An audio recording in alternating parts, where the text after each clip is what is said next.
আমি screen share দিই।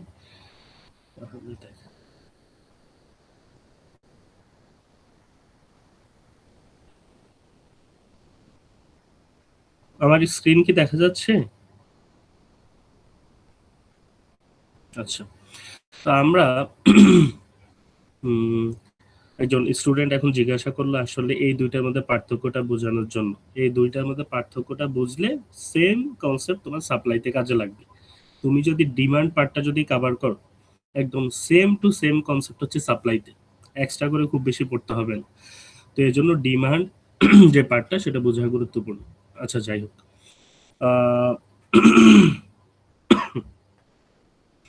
এখানে ও যে প্রশ্ন করলো যে কোনটা প্রাইসের কারণে হয়, মানে প্রাইস চেঞ্জের কারণে, আর কোনটা হচ্ছে অন্যান্য ফ্যাক্টরগুলোর কারণে হয়। সো এখানে যে হেডলাইনটা দাও, এ change in the quantity demanded versus A change in demand.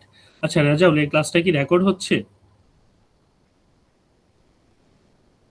আচ্ছা, তুমি কিন্তু আমার সাথে রেকর্ডিংটা শেয়ার করবে গুগল ড্রাইভে। ওকে, যদিও আমার কাছে আছে অন্য সেকশনে, তারপরও থাকলো আর কি। যাই হোক, তো যেখানে আমরা ছিলাম, এ change in the quantity demanded versus A change in demand. ভালো করে খেয়াল করো, এই চেঞ্জ ইন ডিমান্ড, এই যে চেঞ্জ ইন ডিমান্ড, আর একটা হচ্ছে change in the quantity demanded. Change in the quantity demanded এটা হয় প্রাইসের কারণে, প্রাইস চেঞ্জের কারণে। আর চেঞ্জ ইন ডিমান্ড যেটা, এটা কোনো প্রাইস চেঞ্জের কারণে হয় না, এটা বিভিন্ন ফ্যাক্টর, এই যে এগুলোর কারণে। Price of related goods, expected future price, income, preference, expected future income and credit population, এগুলোর কারণে হয়ে থাকে। তো চেঞ্জ ইন ডিমান্ড যেটা, সেটা হচ্ছে এই যে হয় ইনক্রিজ ইন ডিমান্ড, মানে এই যে এই কার্ভটা হচ্ছে রাইটওয়ার্ড শিফট হচ্ছে, অথবা ডিক্রিজ ইন ডিমান্ড, অথবা লেফটওয়ার্ড শিফট হচ্ছে। এটা কিসের জন্য হচ্ছে? ওই ফ্যাক্টরগুলোর জন্য। But change in quantity demanded, ধরো ইনিশিয়ালি তুমি এই পয়েন্টে আছো, প্রাইস চেঞ্জের কারণে ধরো প্রাইস বেড়ে গেল, তুমি হচ্ছে কম কনজিউম করছো। এখন ধরো এই প্রাইসে তোমার এই যে প্রাইস হচ্ছে এটা, আর কোয়ান্টিটি কনজাম্পশন হচ্ছে এতটুকু, এদিকে কোয়ান্টিটি না। তো যখন এখন প্রাইস বেড়ে গেল, ধরো এখান থেকে এখানে চলে আসলো এই পয়েন্টে, প্রাইস বেড়ে গেল, প্রাইস বেড়ে যাওয়ার কারণে কোয়ান্টিটি কনজাম্পশন কি এখন আগে থেকে কমে গেছে। সেই প্রাইস চেঞ্জের কারণে যে ইফেক্টটা দেখা দিচ্ছে, হুম, অথবা প্রাইস কমে গেল এই পয়েন্ট থেকে এই পয়েন্টে, এই যে এতটুকু বরাবর প্রাইস কমে যাওয়ার কারণে কনজাম্পশন এখন কি হলো, এই পয়েন্টে এখানে কনজাম্পশন, এখন এই পয়েন্টে কনজাম্পশন হচ্ছে এতটুকু, তার মানে কনজাম্পশন বেড়ে গেল।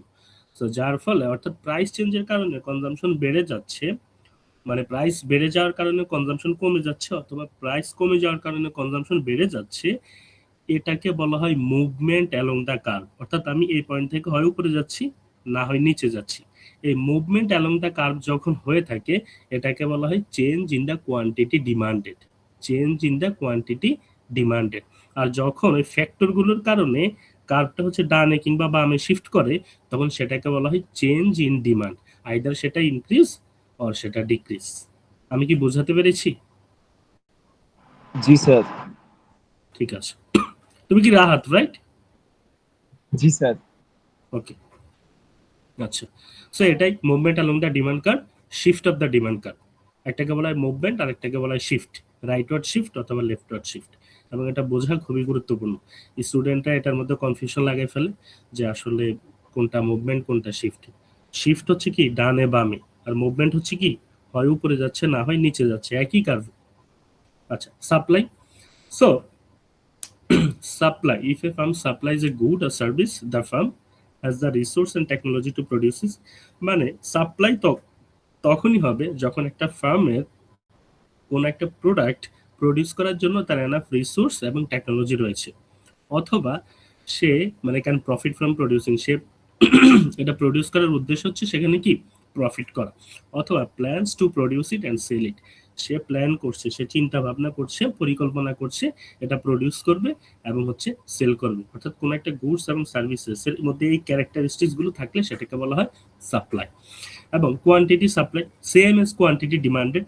The quantity supplied of a good or service is the amount that producers plan to sell during a given time. ওখানে ছিল কনজিউমার প্ল্যান টু বাই, এখানে হচ্ছে কি প্রডিউসার প্ল্যান টু সেল। সবসময় মনে রাখবে ডিমান্ড পার্ট হচ্ছে কনজিউমারের, মানে যে হচ্ছে ভোক্তা, আর সাপ্লাই পার্ট যেটা সেটা হচ্ছে প্রডিউসারের। উৎপাদক, যে হচ্ছে সাপ্লায়ার।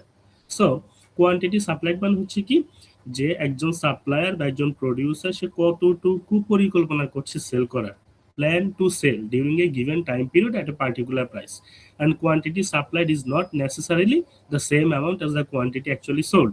সে হয়তো পরিকল্পনা করেছে যে আমি আগামী 1 বছরে 2000 ইউনিট ধর স্টিল আমি সেল করব, কিন্তু সে দেখা গেল যে না 2000 ইউনিট পারেনি, হয়তো 1200 ইউনিট বা 1400 ইউনিট সেল করেছে। তার মানে কি, সে যতটুকু প্ল্যান করেছে আর যতটুকু বিক্রি করছে দুইটা যে সেম টু সেম হতেই হবে এমন কোনো কথা নেই, দুটা ডিফারেন্ট হতেই পারে, বাজারের পরিস্থিতি অনুযায়ী, অর্থনৈতিক অবস্থা অনুযায়ী সেটা ডিফারেন্ট হয়ে থাকে। ল অফ সাপ্লাই বলতে কি বোঝায়? আদার থিংস রিমেনিং দ্য সেম। ভালো করে খেয়াল করো, আদার থিংস রিমেনিং দ্য সেম মানে এটাকে লাতিন ভাষা বলা হয় সেটেরিস পেরিবাস।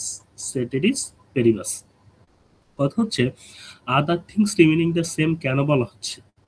The higher the price of a good, the greater is the quantity supplied, and the lower the price of a good, the smaller is the quantity supplied. স্বাভাবিক, বাজারে একটা পণ্যের দাম যখন বেড়ে যায়, প্রাইস যখন বেড়ে যায়, যে সাপ্লায়ার, যে প্রডিউসার, সে বেশি পরিমাণে প্রডিউস করে, বেশি পরিমাণে সাপ্লাই দেয়। দাম যখন কমে যায়, সে কম পরিমাণে প্রডিউস করে, কম পরিমাণে সাপ্লাই দেয়। এখন কথা হচ্ছে আদার থিংস রিমেনিং দ্য সেম, এটা বলতে কি বোঝাচ্ছে? তার মানে বোঝাচ্ছে অন্যান্য যে ফ্যাক্টরগুলো সেগুলোকে বিবেচনায় না এনে, সেগুলোকে কনস্ট্যান্ট ধরে আমি প্রাইসের সাথে এই কোয়ান্টিটি সাপ্লাইডের রিলেশনটা দেখাচ্ছি। কিন্তু অন্যান্য ফ্যাক্টরগুলো যদি আমি বিবেচনায় আনি এই মডেলের মধ্যে, তাহলে প্রাইসের সাথে এই যে সাপ্লাইয়ের যেই পজিটিভ রিলেশনশিপটা সেটা নাও কাজ করতে পারে। এজন্যই অন্যান্য যে কনসিডারিং ফ্যাক্টরগুলো আছে সেখানে ওই মডেল মানে ফ্যাক্টরগুলোকে কনস্ট্যান্ট ধরা হয়, অথবা এই মডেলের মধ্যে ইনক্লুড না করা হয়। এজন্যই বলতে হয় other things remaining the same, same to law of demand. Other things remaining the same যদি তুমি না বলো তাহলে কিন্তু সেটা ভুল হবে। Supply curve and supply schedule. ডানে দেখতে পাচ্ছ একটা সাপ্লাই শিডিউল, প্রাইসের সাথে কোয়ান্টিটি সাপ্লাইড দেখাচ্ছে। প্রাইস যত বাড়ছে কোয়ান্টিটি সাপ্লাই তত বাড়ছে, স্বাভাবিক। প্রাইস যখন বাড়বে একজন প্রডিউসার বেশি পরিমাণে সাপ্লাই দেবে বাজারের মধ্যে। এবং আমরা বাম পাশে হচ্ছে কার্ভ দেখতে পাচ্ছি, সাপ্লাই কার্ভ। এই যে প্রাইসের সাথে 0.50 তে হচ্ছে 0, 1 হচ্ছে 6, সো 0.50 0। এদিকে হচ্ছে দেখো, এই যে যখন প্রাইস হচ্ছে কি 1, তখন আমার ইয়ে কত, কোয়ান্টিটি সাপ্লাইড হচ্ছে কত 6, সো 1 হচ্ছে 6, তারপর 1.5 হচ্ছে 10, 1.5 হচ্ছে 10। সো এভাবে বিন্দুগুলোকে যদি আমরা কানেক্ট করি তখন কি সাপ্লাই কার্ভ তৈরি হয়। এবং এখানে এই যে ম্যাথমেটিক্যাল ইয়েগুলো দেওয়া আছে, এটা কোনো ব্যাপারটা এরকম না যে এটাই বাইবেল, এটাই কোরআন হাদিস, এটাই বেদ গীতা বা উপনিষদ, বরং এটাকে তুমি তোমার মতো করে মানে কনস্ট্রাক্ট করতে পারো। এখানে জাস্ট একটা এক্সাম্পল দেওয়া হয়েছে। তুমি এই যে প্রাইস বাড়ার সাথে সাথে যখন কোয়ান্টিটি সাপ্লাইড বাড়ছে, এটা মেনটেন করতে পারলেই হবে। মানে তুমি তখন তোমার মতো করে গ্রাফটাকে আঁকতে পারবে, তুমি তোমার মতো করে এখানে কোয়ান্টিটেটিভ ফিগারগুলো হচ্ছে দিবে।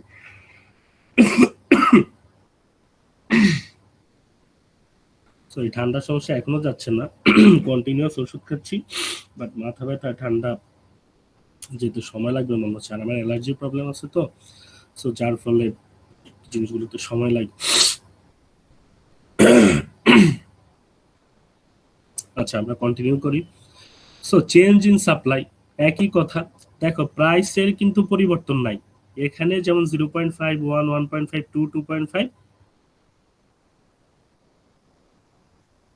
এখানে হচ্ছে সেম জিনিস, সেম প্রাইস, কিন্তু কোয়ান্টিটি সাপ্লাইড কিন্তু ডিফারেন্ট। দেখো কোয়ান্টিটি সাপ্লাইড, এই যে এখানে প্রাইস, এটা হচ্ছে অরিজিনাল সাপ্লাই শিডিউল, এটা হচ্ছে new supply schedule. New supply শিডিউলে এবং অরিজিনাল সাপ্লাই শিডিউলের প্রাইস কিন্তু সেম, বাট কোয়ান্টিটি সাপ্লাইড হচ্ছে ডিফারেন্ট।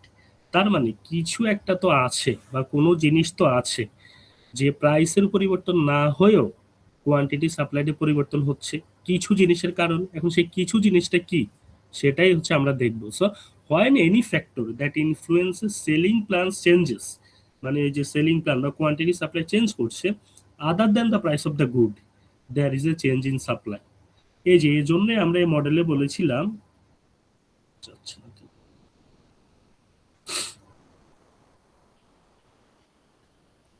আমার কথা কি শোনা যাচ্ছে? जी सर।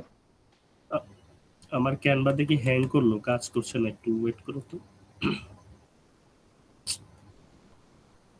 আচ্ছা, এই যে এখানে এই জন্যই বলেছিলাম যে আদার থিংস রিমেনিং দ্য সেম। তো আমরা যখন হচ্ছে প্রাইস অফ গুডের সাথে মানে বাড়া কমার সাথে যখন ওই যে কোয়ান্টিটি সাপ্লাইটা ব্যাখ্যা করছি, তখন আমরা অন্যান্য ফ্যাক্টরগুলোকে কি করি, কনস্ট্যান্ট ধরি বা মডেলে ইনক্লুড করি না। কিন্তু যখন এই যে প্রাইসের কোনো পরিবর্তন না হয়ে কোয়ান্টিটি সাপ্লাইতে পরিবর্তন হয়ে যাচ্ছে, তখন আমরা কি করি, ওই যে বলি ওই ফ্যাক্টরগুলোর কারণে এই চেঞ্জটা হচ্ছে।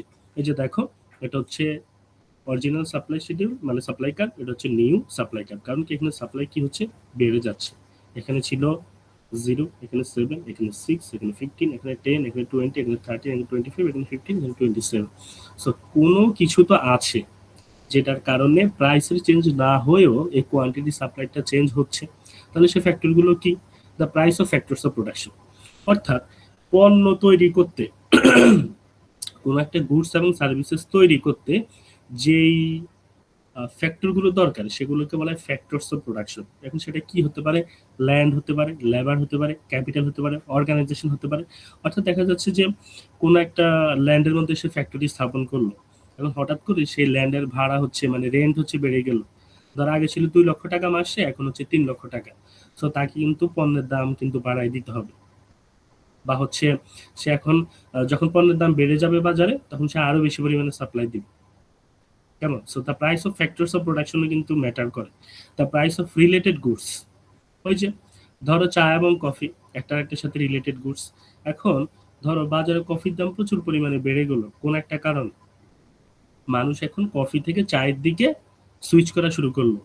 এখন যখন দেখলো সাপ্লায়ারও যখন দেখলো যে মানুষ আগে থেকে বেশি পরিমাণ চা কনজিউম করে, তখন বাজারে তারা চায়ের সাপ্লাই কি করবে, বাড়ায় দিবে।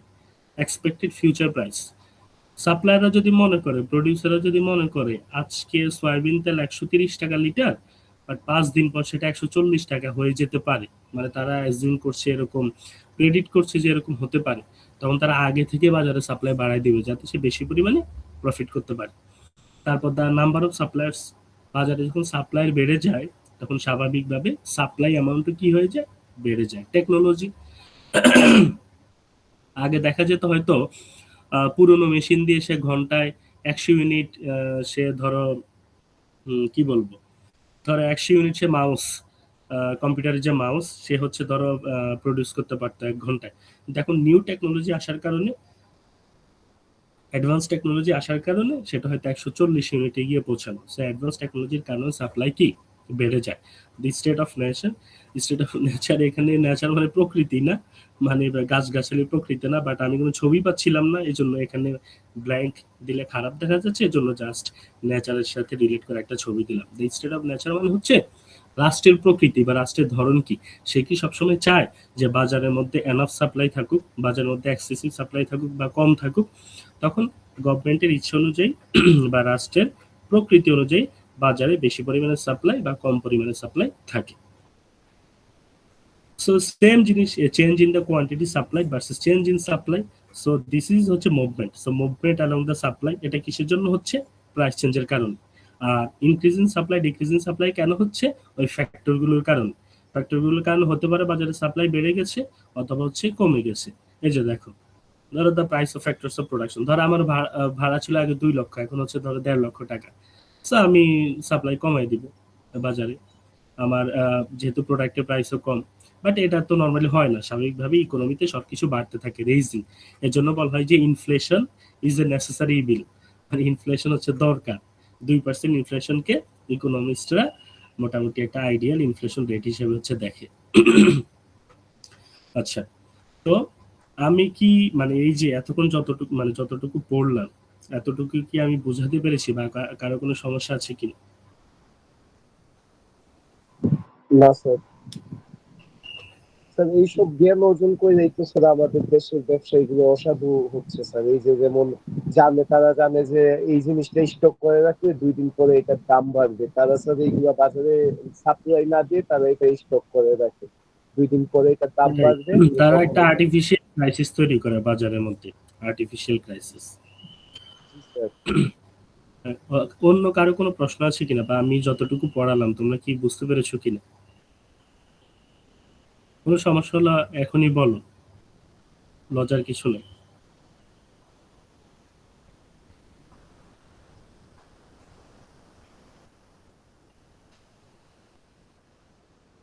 ঠিক আছে। সো আচ্ছা, আমরা নেক্সট ইয়েতে যাই তাহলে।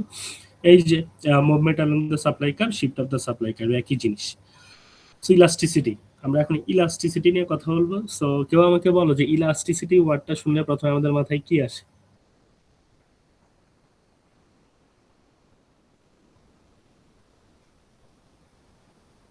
ইলাস্টিসিটি ওয়ার্ডটা শুনলে আমরা প্রথমে কি নিয়ে চিন্তা করি? Sir spring. Hmm, R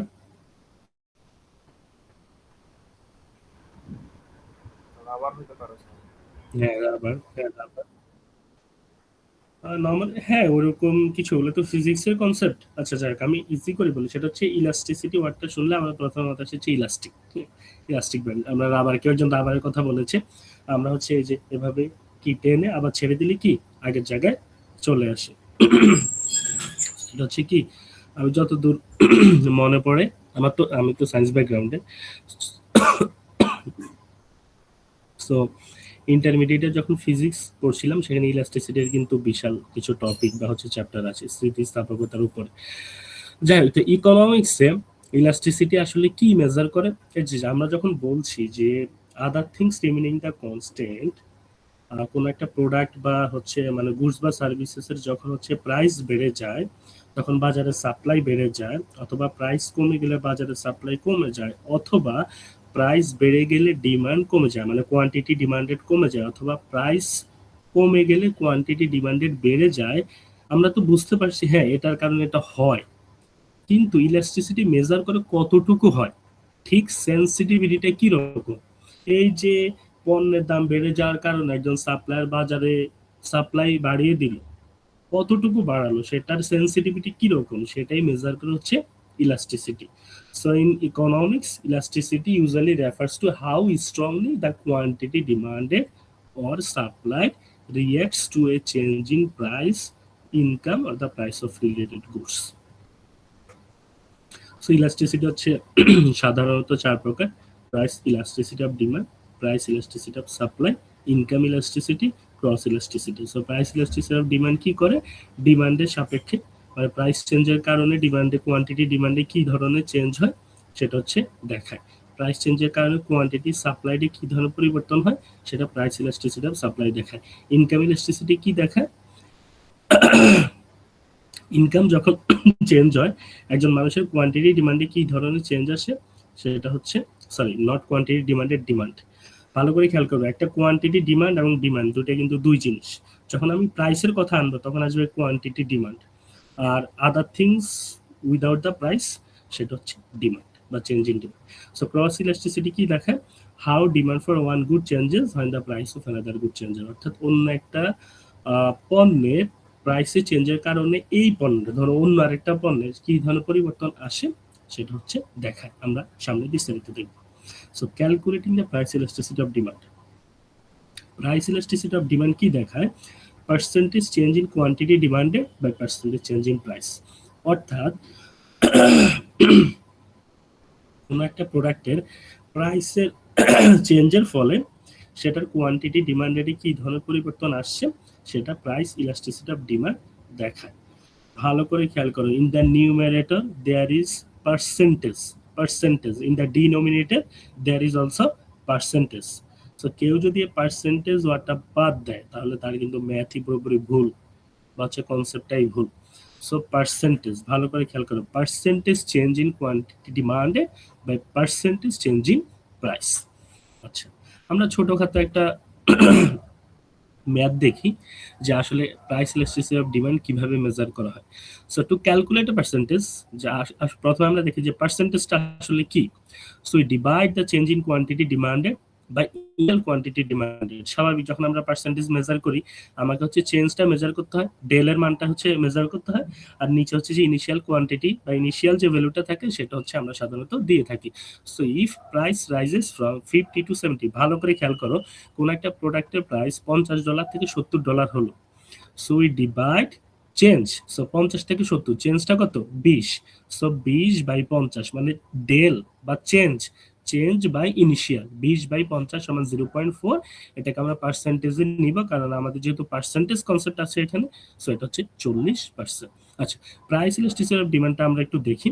so when the price of CD, ধর একটা CD cassette increase from 20 to 22, ধর একটা সিডি ক্যাসেট আগে হচ্ছে 20 টাকায় বিক্রি হতো, এখন সেটা 22 টাকায় বিক্রি হচ্ছে, এবং the quantity of CDs demanded decrease from 100 to 87। স্বাভাবিক, যখন কোনো একটা প্রোডাক্টের প্রাইস বেড়ে যায় তখন সেটার কোয়ান্টিটি ডিমান্ডেড কি হয়, কমে আসে। সো 100 থেকে 87 হয়ে গেল। সো আমরা এখন প্রাইস ইলাস্টিসিটি অফ ডিমান্ড, এই সিডির জন্য প্রাইস ইলাস্টিসিটি অফ ডিমান্ডটা কিরকম সেটা আমরা মেজার করি। So the price increase from কত, 20 থেকে 22, তাহলে চেঞ্জটা কত, 2। 20 থেকে 22, ভালো করে খেয়াল করো, চেঞ্জটা হচ্ছে 2, আর নিচে ইনিশিয়াল কত, 20 মানে 20। So therefore percentage change equal 2/20 সমান 0.1। এটাকে 100 দিয়ে গুণ করলে, মানে আমরা যদি পার্সেন্টেজে নিতে চাই তাহলে হচ্ছে কত, 10%। আচ্ছা, আমরা তো প্রাইসের যে চেঞ্জ সেটা দেখলাম, এখন আমরা তাহলে কোয়ান্টিটি ডিমান্ডেড এর চেঞ্জটা দেখি। তাহলে 100 থেকে 87 চেঞ্জ হচ্ছে কত, 13, আর ইনিশিয়াল ভ্যালু কত, 100। ভালো করে খেয়াল করো, 100 থেকে 87 হচ্ছে, চেঞ্জ হচ্ছে 13 মানে 13, ইনিশিয়াল হচ্ছে 100, তাহলে 13/100, কোয়ান্টিটি ফল বাই 13/100 ইকুয়ালস 0.13, পার্সেন্টেজে নিয়ে গেলে 13%। So the price elasticity of ডিমান্ডের ফর্মুলাটা কি, percentage change in quantity demanded by percentage change in price. So percentage change in quantity demanded হচ্ছে আমাদের কত, 13%, আর পার্সেন্টেজ চেঞ্জ ইন প্রাইস সেটা কত, 10%। সো 13%/10% বা 13/10 ইকুয়াল 1.3। সো এটার ভ্যালুটা হচ্ছে 1 থেকে বড়, এবং এখানে খেয়াল করো,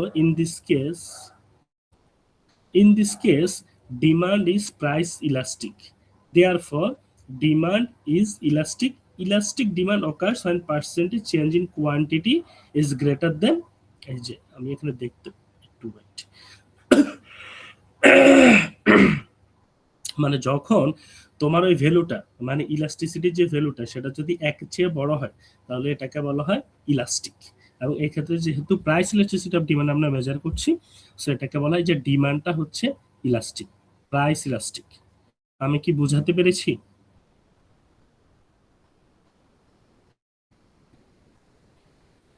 ম্যাথটা জি কি স্যার। তোমরা বুঝতে পেরেছো? হ্যালো,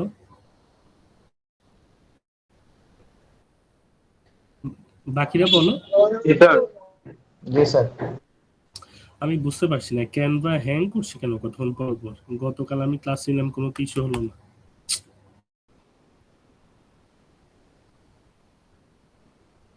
একটু ওয়েট।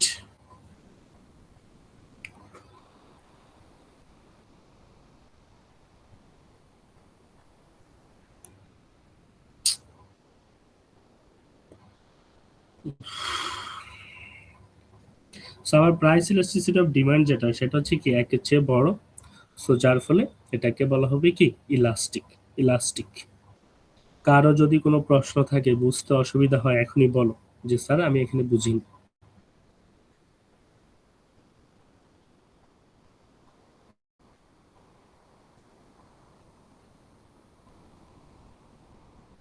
আচ্ছা, so calculating the price elasticity of supply, একই জিনিস।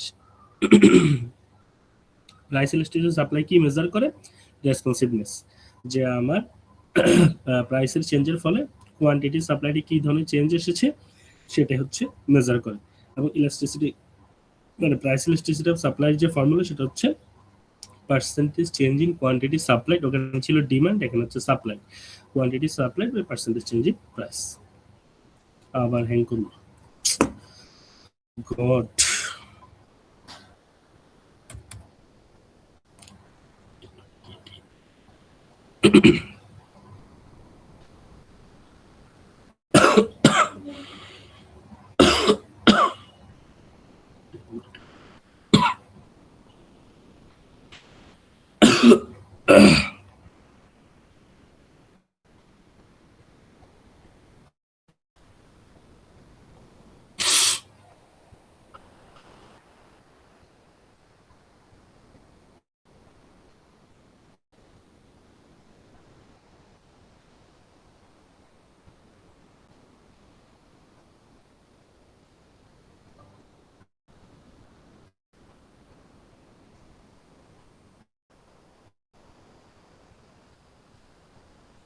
আচ্ছা, সো আমরা এখানে ছিলাম যে calculating the price elasticity of supply, so percentage change in quantity supplied by percentage change in price, এবং ইলাস্টিসিটি অফ সাপ্লাই এভাবে মেজার করা হয়। সো আমরা যদি একটা ম্যাথ দেখি একই জিনিস, সো এখানে পার্সেন্টেজ চেঞ্জটা দেখাচ্ছে। এক্সাম্পল অফ ক্যালকুলেটিং পিইএস মানে price elasticity of supply. So when the price of CD increase from 20 to 22, ধরো একটা সিডির যে প্রাইস সেটা $20 থেকে $22 ইনক্রিজ হল, এবং the quantity of CD supplied increase from 100 to 130। স্বাভাবিক বাজারে যখন সাপ্লাই মানে প্রাইস বেড়ে যায় তখন প্রডিউসারে কি বেশি পরিমাণে সাপ্লাই দেয়, 100 থেকে 130। আচ্ছা, আমরা যদি চেঞ্জটা দেখি এখানে, তাহলে 20 থেকে 22 হলো, চেঞ্জটা কত? 2 বাই ইনিশিয়াল কত 20, সো এখানে দেখো 2/20 সমান 0.1, এবং এটা হচ্ছে 10%। আর কোয়ান্টিটি ইনক্রিজড বাই 100 থেকে 130, মানে চেঞ্জটা হচ্ছে 30 বাই ইনিশিয়াল মানে হচ্ছে 100, মানে 30/100, সো 30/100 সমান 0.3, 30%। এবং therefore price elasticity of supply 30% by হচ্ছে কি 10%, বা 30/10 ইকুয়াল 3। এই ক্ষেত্রেও কি একের চেয়ে বড়, তার মানে সেটা হচ্ছে প্রাইস ইলাস্টিক, এবং therefore supply is elastic. Same, ওটা শুধু ডিমান্ড, এটা হচ্ছে সাপ্লাই। বুঝাতে পেরেছি?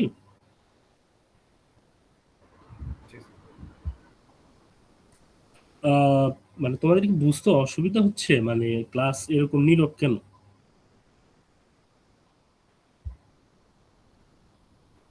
ক্লাসে কি সবাই আছো? সেটা ঠিক, বাট রেসপন্স তো করবে কোনো, মানে আমি আবারও বলছি, তুমি যদি কোথাও না বুঝো, কোথাও যদি বুঝতে অসুবিধা হয়, আমাকে সাথে সাথে জানো। চুপ করে থাকার কোনো মানে নেই যে আমি এখন প্রশ্ন করলে স্যার কি আমাকে বকা দিবে, বা আমি স্যার কি মনে করবে, এরকম মনে করার কোনো কারণই নেই। আমি তো আছি তোমাদেরকে বোঝানোর জন্য। ছেলেপেলে অনেক অলস, তো মাইক অন করে যে কথা বলবে এটাও বলতে চায় না। আচ্ছা আচ্ছা, যাই হোক, সো আমরা হচ্ছে ব্যাক করি। সো আমরা price elasticity of demand, price elasticity of supply আমরা দেখেছি, আমরা এখন ইনকাম ইলাস্টিসিটি অফ ডিমান্ডটা দেখি, কেমন? সো একই জিনিস, ইনকামের পরিবর্তনের কারণে যে ধরনের পরিবর্তনটা আসছে, মানে চেঞ্জ ইন কোয়ান্টিটি ডিমান্ডেড। স্বাভাবিক, ধরো আমার ইনকাম ছিল আগে 30,000 টাকা, এখন ধরো 50,000। মানুষের স্বাভাবিক প্রবৃত্তি কি, যখন তার ইনকাম বেড়ে যায় তার কনজাম্পশন বেড়ে যায়, সে আগে থেকে বেশি জিনিসপত্র কিনে বেশি পরিমাণে খরচ করে। সো ইনকাম বাড়ার কারণে এই কোয়ান্টিটি ডিমান্ডেড যেটা, সেটা কি ধরনের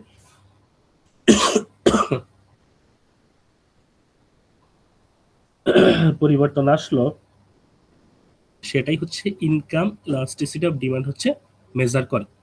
so income elasticity of demand একটু আমরা খেয়াল করি। এটা যদি 3 ধরনের একটা রেঞ্জ আছে, so positive and greater than 1। Income elasticity of ডিমান্ডটা যদি পজিটিভ হয়, অর্থাৎ যদি আমি সেটা গ্রেটার দেন 1 হয়, তাহলে সেটাকে বলা হয় normal good, income elastic. Positive and less than 1, ধরো 0.3 এরকম আসলো, তাহলে সেটাকে বলা হয় নর্মাল গুড এবং ইনকাম ইন ইলাস্টিক। নেগেটিভ আসলে ইনফেরিয়র গুড। এখন আমাকে কেউ বলো নর্মাল গুড কি আর ইনফেরিয়র গুড কি, আমরা কিন্তু পড়েছিলাম।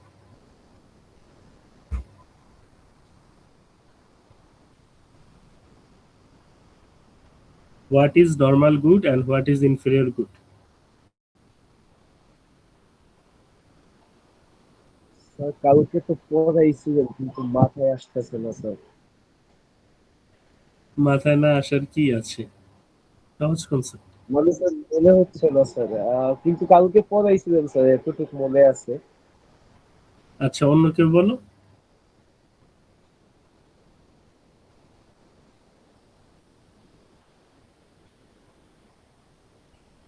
বলো। আচ্ছা, নর্মাল গুড, ইনফেরিয়র গুড, এই দুইটা কনসেপ্ট ইনকামের সাথে সম্পর্কিত। ভালো করে খেয়াল করো, not price change, income. Normal good, inferior good হচ্ছে ইনকামের সাথে সম্পর্কিত।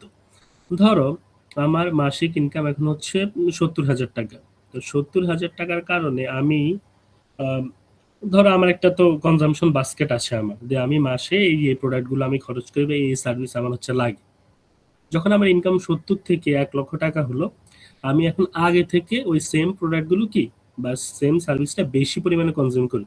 হয়তো দেখা যেত আগে যদি আমি 2টা চকলেট খেতাম, ক্যাডবেরি 2টা চকলেট খেতাম, এখন আমি হয়তো মাসে 3টা খাই। ধরো এটা জাস্ট একটা অ্যাজাম্পশন।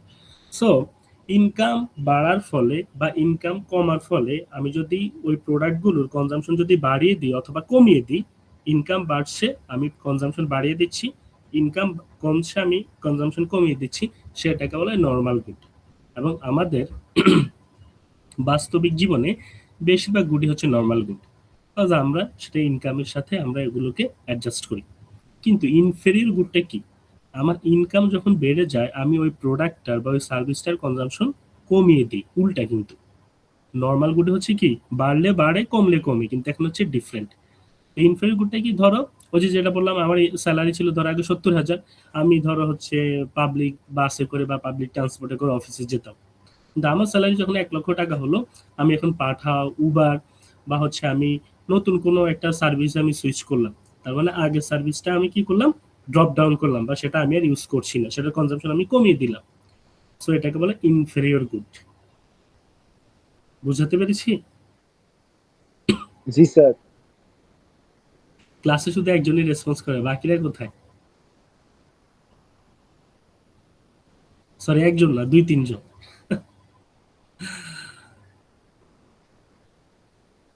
এই জন্যই অনলাইন ক্লাস বিরক্তিকর, আমি অনলাইনে ক্লাস নিতে চাই না।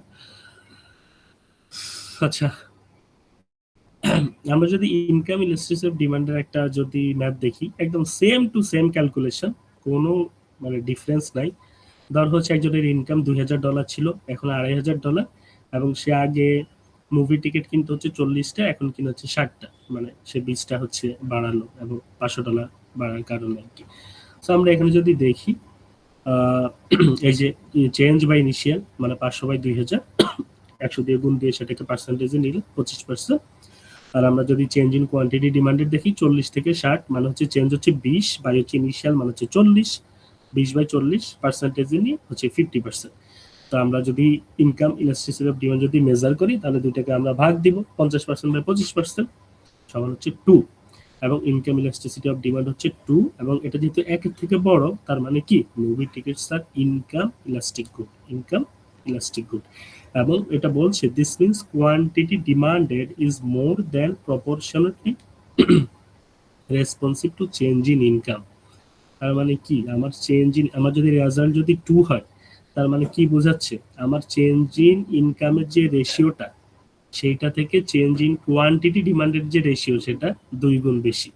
স্বাভাবিক, আমাদের ওই যে স্যালারি যদি ধরো বাড়ে যদি 5,000 টাকা, কিন্তু আমি ওই 5,000 টাকার বিপরীতে আমি কনজাম্পশন কিন্তু অনেক বাড়িয়ে দিই, এটা মানুষের স্বাভাবিক প্রবৃত্তি। স্যালারি অত খুব কম বাড়লো, আমাদের কনজাম্পশন কিন্তু অনেক বেড়ে যায়, আমরা ওগুলাকে রেশনালি আমরা সবসময় বিহেভ করতে পারি না, এটাই মানুষের স্বাভাবিক প্রবৃত্তি। তুমি যদি মনে করো ওই তোমার হাতে টাকা আসবে 1 সপ্তাহ পর, তুমি 1 সপ্তাহ আগে হচ্ছে অনলাইন থেকে একটা ড্রেস বা একটা প্রোডাক্ট হচ্ছে অর্ডার দিয়ে রাখো, কারণ তুমি ভাবছো যে আমার কাছে কিছুদিন পরে টাকা আসবে, তুমি এখন থেকে কনজাম্পশন বাড়ায় দাও, এটা মানুষের স্বাভাবিক প্রবৃত্তি। যাই হোক, so income elasticity of demand, এই যে আইডি যদি গ্রেটার দেন 1 হয়, ইনকাম ইলাস্টিক, সেটা হচ্ছে লাক্সারি গুড, এই যে এটা হচ্ছে লাক্সারি গুড 2। এবং যদি আইডির মান যদি 0 থেকে 1-এর মাঝামাঝি থাকে, সেটা ইনকাম ইনইলাস্টিক, মানে কি ইনকামের পরিবর্তন হচ্ছে অথবা সেই পরিবর্তনের সাথে আমি কনজাম্পশনে খুব বেশি পরিবর্তন আনছি না, এটাকে বলা হয় ইনকাম ইনইলাস্টিক। আর যদি পুরো 1 হয়, মানে সেম টু সেম হয়, তাহলে ইউনিট ইনকাম ইলাস্টিক। আর আর যদি 0 থেকে ছোট হয়, সেটা হচ্ছে ইনফেরিয়র গুড। স্বাভাবিক, আমি ওটার কনজাম্পশনটা একদমই কমিয়ে দিচ্ছি, নেগেটিভ ভ্যালু হলে inferior good. Sir negative value কিভাবে আসবে স্যার? ম্যাথে তো এরকম কিছু দেখি না, সবগুলা তো স্যার আমরা মানে বড় থেকে ছোট ধরো গুলাই এটা বিয়োগ যদি করি। 40 থেকে 60 না হয়, যদি 60 থেকে 40 হতো, স্যার আগে এখন কি একটা হয়? ম্যাথে আমরা দেখছিলাম স্যার 100 থেকে 87 হয়েছিল এরকম কিছু একটা। হুম। আগে ওইখানে আচ্ছা, খুবই গুরুত্বপূর্ণ প্রশ্ন। কেউ কি বলতে পারবে যে কিভাবে নেগেটিভ আসতে পারে?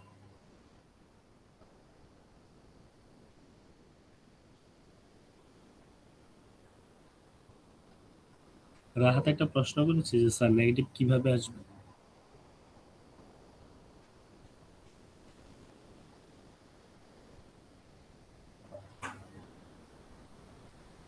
কারো কোনো আইডিয়া নাই? আমরা যখন গড আমরা যখন আমরা যখন কি বলে প্রাইস ইলাস্টিসিটি যখন আমরা মেজার করি, আমরা ওই নেগেটিভ সাইনটাকে হচ্ছে একটু ওয়েট,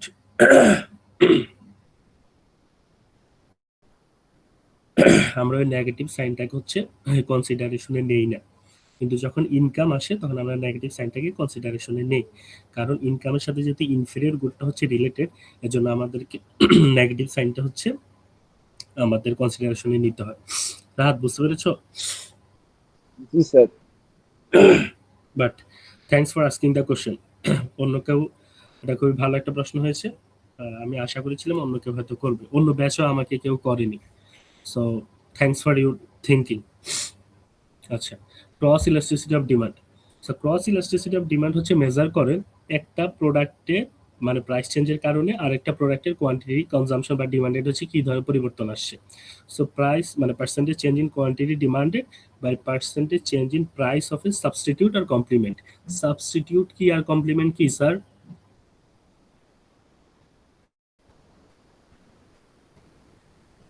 তো সাবস্টিটিউট হচ্ছে একটার পরিবর্তে আরেকটা ইউজ করা।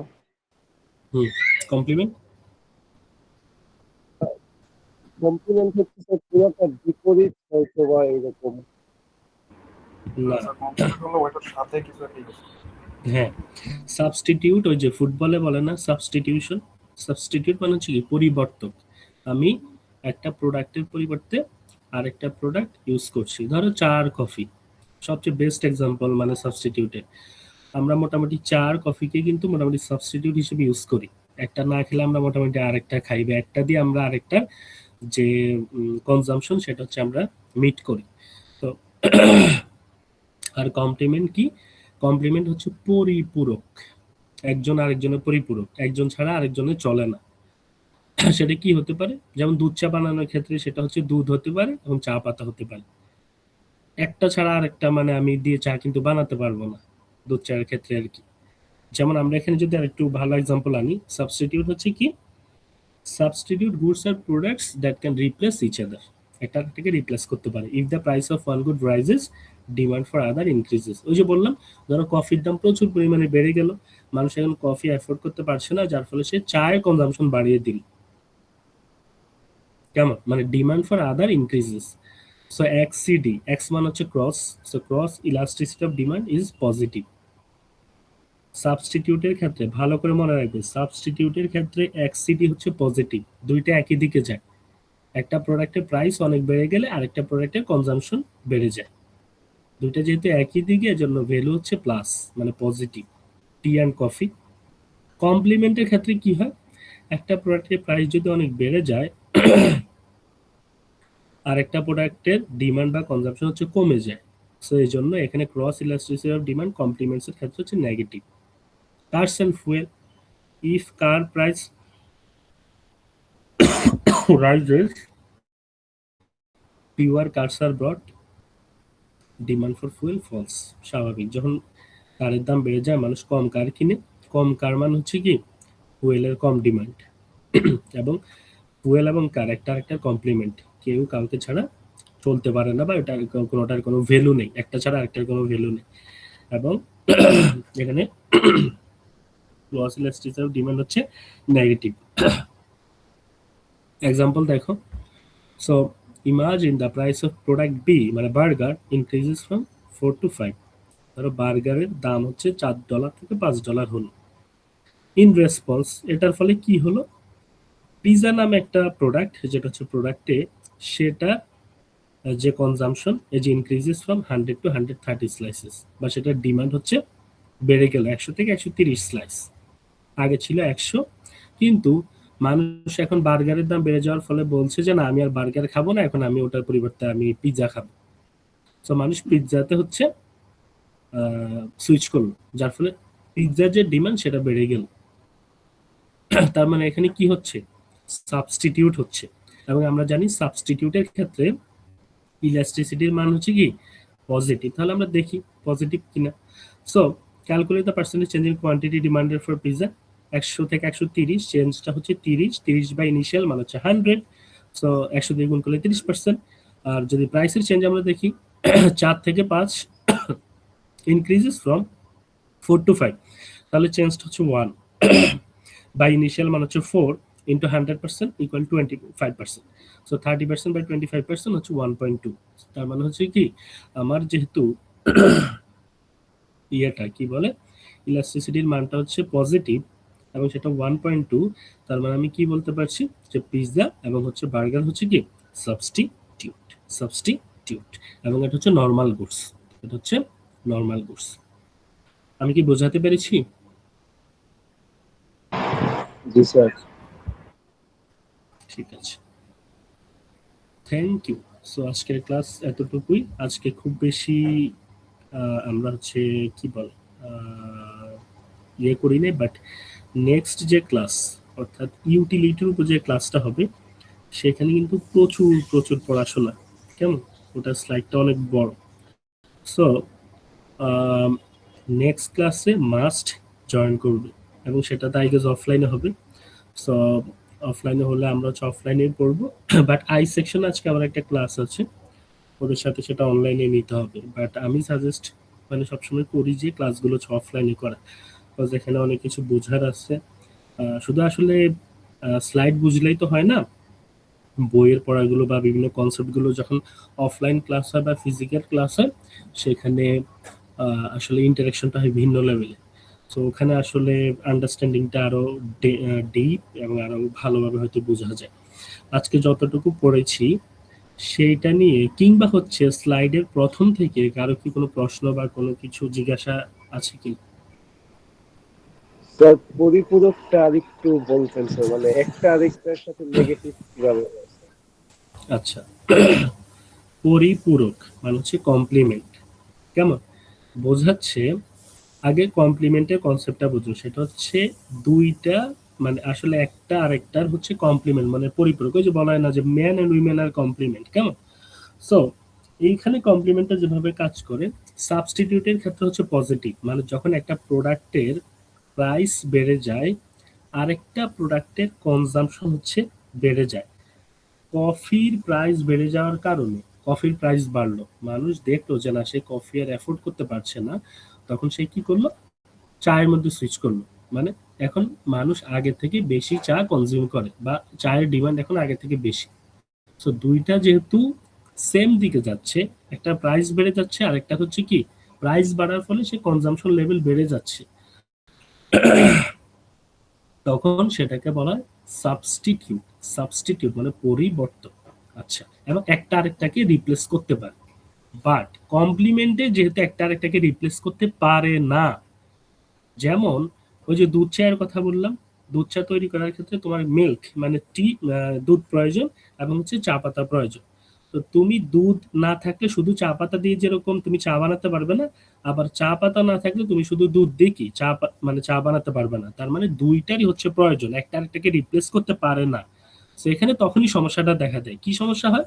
ওই যে যেমন কার আর ফুয়েলের কথা বললাম, যে কারের যখন প্রাইস বেড়ে গেল, হঠাৎ করে ধরো কারের প্রাইস হচ্ছে বেড়ে গেল, এখন কারের প্রাইস বেড়ে গেলে স্বাভাবিকভাবে মানুষ কি করবে, কম কার কিনবে, এবং কম কার কিনা মানে হচ্ছে কি ফুয়েলেরও কম ডিমান্ড। তার মানে ফুয়েলের ডিমান্ড হচ্ছে কি হলো কমে গেল, কারের প্রাইস বেড়ে গেল, ফুয়েলের ডিমান্ড হচ্ছে কমে গেল। তখন যেহেতু দুইটা নেগেটিভ মানে বিপরীত দিকে, একটা আরেকটার বিপরীত দিকে যাচ্ছে, এজন্য এখানে হচ্ছে নেগেটিভ কমপ্লিমেন্ট, ইলাস্টিসিটিটা হচ্ছে নেগেটিভ। আমি কি বোঝাতে পেরেছি? জি স্যার, বুঝতে পারছি। Thank you. হ্যাঁ, অন্য কোনো প্রশ্ন বা অন্য কোনো জিজ্ঞাসা? স্যার এটা পরীক্ষায় কিভাবে আসতে পারে? পরীক্ষায় কিভাবে আসতে পারে? ওই যে একটা ম্যাথ দেখলাম না আমরা, এই যে এখানের মধ্যে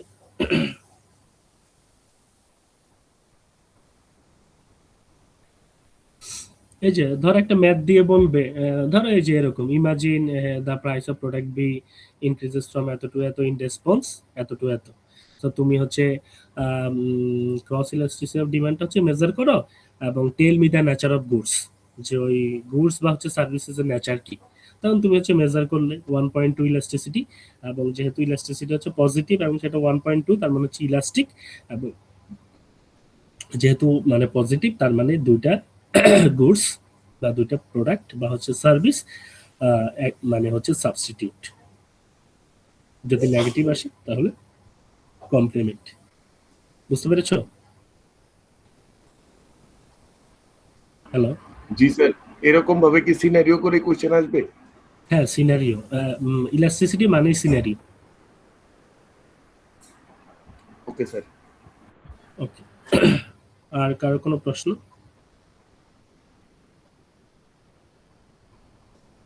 কোনো প্রশ্ন থাকলে বলো। কারো কি কোনো প্রশ্ন নেই? তাহলে কি আমি ধরে নিব যে সবাই সবকিছু বুঝতে পেরেছো? হ্যাঁ? হ্যালো? কেন?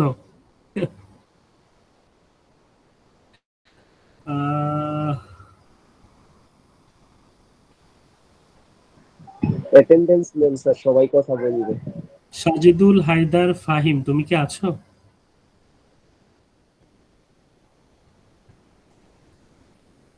সাজিদুল হায়দার জি ফাহিম, স্যার। তুমি কি বুঝতে পেরেছো আজকে যে কনসেপ্টগুলো পড়িয়েছি? জি স্যার। তোমার যে ছবিটা, এটা কোথায়, মানে এটা কোন ইয়ার মধ্যে, প্লেসটা কোথায়? স্যার এটা নর্থ সিকিম। নাইস। কবে গিয়েছো? স্যার 2023 সালে। এখন তো বন্ধ, আবার মেবি শুরু করতে পারে সামনে। জি স্যার। ঠিক আছে। ছবিটা সুন্দর, ব্যাকগ্রাউন্ডটা অনেক fine. Thank you sir. Welcome. Kankana তখন স্যার বসাক, তার একটা পা ভালো ছিল স্যার, এখন তো তার একটা পা নেই স্যার।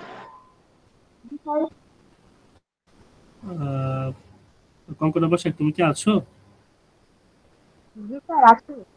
তুমি কি বুঝতে পেরেছো আজকে যে কনসেপ্টগুলো পড়িয়েছি? কিছু কিছু বুঝতে পেরেছি, অনলাইন ক্লাসে আসলে মনোযোগ কম থাকে। কোথায় তাহলে বুঝতে পারোনি সেটা বলো। স্যার মোটামুটি বুঝেছি, আর আর কি মানে ওই যে নিজের প্র্যাকটিস করতে হবে, তাহলে আচ্ছা, হয়তো বুঝতে নিজে পারবো। আবার পড়তে হবে, রাইট? জি স্যার। রাহাত, তুমি কি মাঝে দিয়ে কিছু বলেছিলে? ও, না স্যার, বললাম ওই যে সাজিদুল হায়দার বেচারা স্যার তখন ভালো ছিল, এখন তো স্যার তার একটা পা নেই স্যার, কেন, কি হলো? পঙ্গু হয়ে গেল স্যার এখন সে। It's very saddening news, but very upsetting. হ্যাঁ, obviously very upsetting, but আমার মনে হয় না এটা এখন তোমার এই মুহূর্তে বলা উচিত ছিল। যাই হোক, এই আর কি।